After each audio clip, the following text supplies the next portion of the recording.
It's Beth from Rock Your Notebook, and I am up with a mixed media spread in a mixed media sized A5 traveler's notebook. This notebook has all mixed media paper and it has a craft cover. And I think that's all you really need to know about this. As you know, all of my notebooks are hand stitched, and the reason being is so that you can do what you're about to see me do. This is a new technique. I was watching a YouTube video, and for the life of me, and I'm really sorry, I cannot remember the name of the lady, but I was watching a video and I was like, oh, I really want to try this technique because I have never tried it. And I happen to personally absolutely adore and love my NeoColor 2 crayons and wish that I had more than 10. But in hindsight, I don't have a lot of time to get crafty, so maybe I don't need more than 10 right now. I think once I'm completely done and have used them all, then I deserve a new pack of more crayons. So for some reason, I have a hard time with the colors of the rainbow order. So I always have to lay out my paints or whatever I'm working with in that order before I get started so that I can just pick up and go. And I put down the colors of the rainbow with my NeoColors here.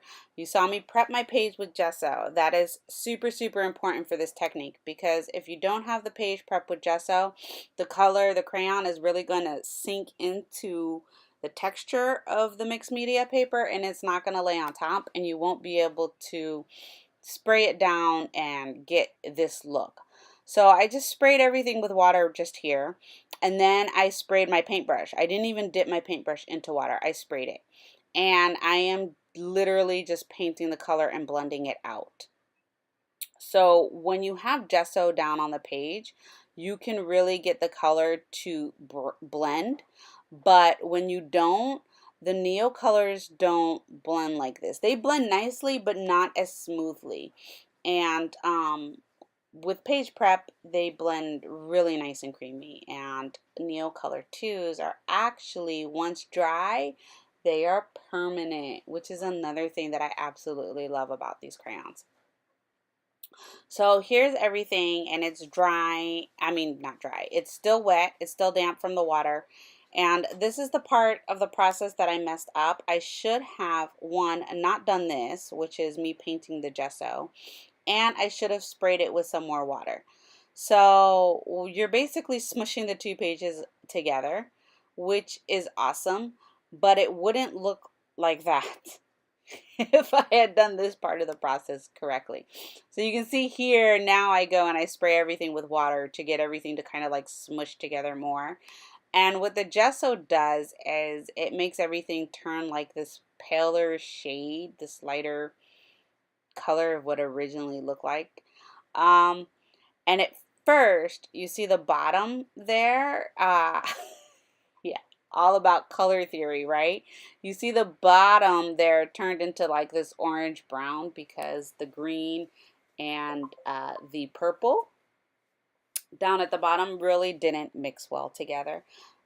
And at first I was like, oh my gosh, what did I just do? I hate it.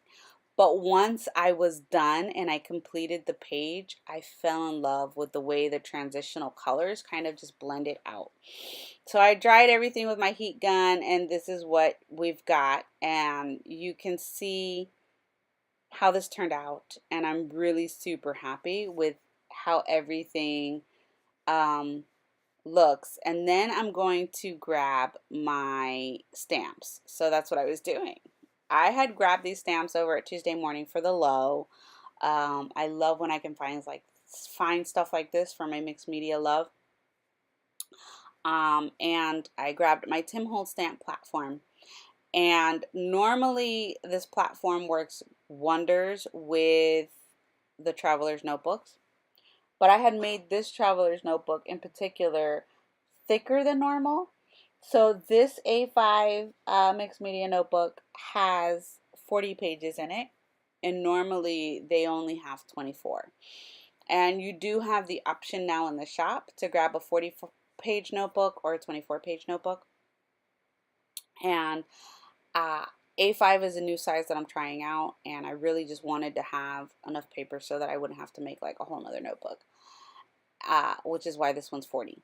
But it's too thick. It's too thick for what I've got going on here with the stamp platform. And in hindsight, I had known that, I would have just used an acrylic block instead of grabbing out my stamp platform.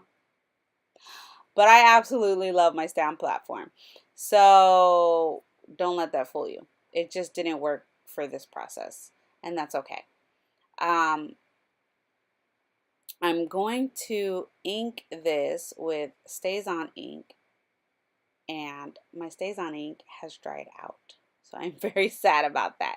I need to either go online and grab a reinker for it, or go to Michael's and just buy a whole new StazOn ink pad. So that wasn't working, so I inked it with archival ink, which, as you know, is also permanent. And again, it would have inked perfectly fine if I hadn't used the stamp platform and I thought it was the magnet, and that wasn't the issue. It was just there was too many pages. There's too many pages in the notebook for the stamp platform to work perfectly, and that's fine. Another thing that I could have done, and I kind of wish I had done, was stamp this on a piece of tissue paper and then adhered the tissue paper with matte medium. But I didn't do that either.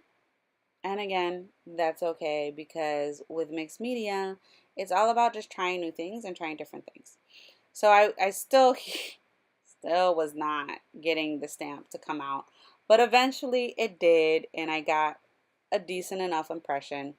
And I figured I would leave this part of the video in just so you could see that, you know, just because you see something in a video doesn't mean that it happened so easily and was created so easily, because it's not. That's the process of mixed media art.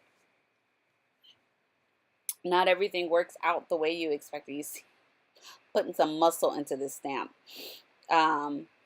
I literally stood up and was like leaning on it, and I think I left, yeah, at this point I just left it and I rolled with it, and I was like, it's good enough. And then on the other side, there's all these words that came with another stamp set, and I'm pretty sure I left that part of the video in as well. And I laid them out on the right hand side and stamped them onto the background as well.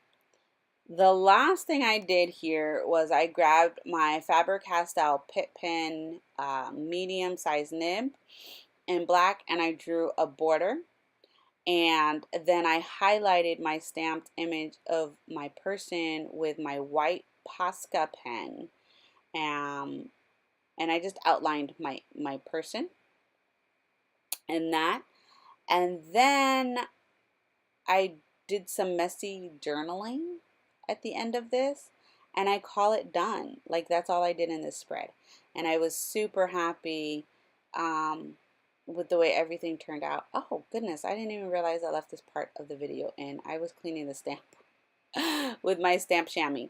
That's it. So what I'm gonna do now is I'm gonna play some music for you, and so you can see my process through the end. But I explained everything I did. And that's it. If you have any questions at the end, please, ask away. And I will leave a link below to the Mixed Media Traveler's Notebooks in the shop. And I thank you so much for watching. Bye.